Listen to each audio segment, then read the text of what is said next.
The evidence out there is overwhelming. 45,000 people have been killed. Starvation has been used as a tool of war. It would be good for the Israeli authorities to hand over Netanyahu and Gallant. But that's unlikely to happen. Israel has killed 250 Palestinians per day. From the beginning, 70% of those killed have been women and children. It's about time to draw a red line. She manifests and personifies everything that's wrong with the United Nations. She said so many things that were Well, we're now debating what she said. Alan, with respect, if you just actually answer my question, we've just eaten up 4 minutes talking about whether you're going to have enough time. To be honest with you, listening to Alan, it's like the ravings of a madman. We're 14 months into a genocide, which is the most documented genocide in history. You only can speak over people because your arguments have no validity. Shame on you. Shame on you. Shame on you. I have family who died in the Holocaust. I find it disgusting that people like you weaponise anti-Semitism and weaponise Jewish suffering. If you weren't so rude, maybe we could get somewhere.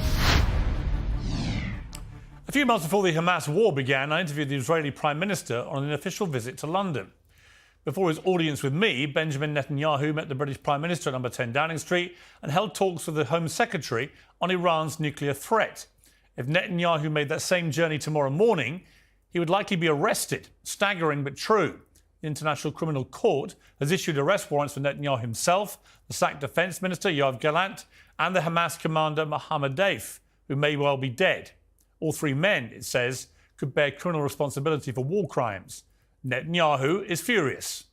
Israel will not recognize the validity of this decision. The decision to issue an arrest warrant against me, the democratically elected Prime Minister of the State of Israel, and our former Defense Minister, was made by a rogue prosecutor who's trying to extricate himself from sexual harassment charges, and by biased judges who are motivated by anti-Semitic sentiments against the one and only Jewish state. The truth is simple. No war is more just than the war that Israel has been waging in Gaza after Hamas attacked us unprovoked. Well, the ICC's warrant is close to unprecedented. Netanyahu joins the now deposed president of Sudan and Vladimir Putin on a very short list of sitting world leaders to face these measures. US President Joe Biden called it outrageous and said there is no equivalence between Israel and Hamas. Israel's supporters are enraged by what they see as a political attempt to intervene in an ongoing conflict. But on the other hand, what if the court is right? The ICC says it has reasonable grounds to believe that Netanyahu and Gallant used starvation as a method of warfare by choking off aid and targeting civilians in Gaza. If a world leader is guilty of that, ally or not, shouldn't we use the full weight of international law to make it stop? Well, joining me now in the studio is United Nations Special Rapporteur on the occupied Palestinian territories, Francesca Albanese. Welcome to you. Thank you very much for coming in today.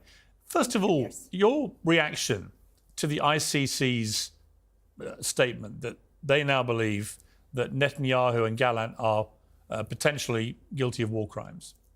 First of all, thank you for having me, Piers. I appreciate it, especially at such a delicate moment.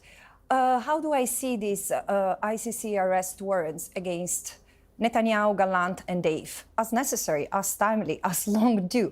Because again, I might criticize the delay the court took in fully getting into the investigation of the situation in the occupied Palestinian territory, which has been pending since 2014. And I might also criticize the fact that there is no investigation over the colonies, which are a war crime, and there are 300 colonies in the West Bank. But even if we look at the narrow scope that investigation take, the evidence out there is overwhelming. The facts that 45,000 people have been killed. Starvation has been used as a tool of war, and it cannot be justified by any possible circumstance. But however, Netanyahu and Gallant have received arrest warrants for both war crimes and crimes against humanity, meaning that the court has identified the attacks against the civilian population as systemic and widespread. So it's not just violations of the rule of war, it's attacks against the civilian population as such. But given the United States and Israel do not recognise the International Criminal Court, how meaningful is this?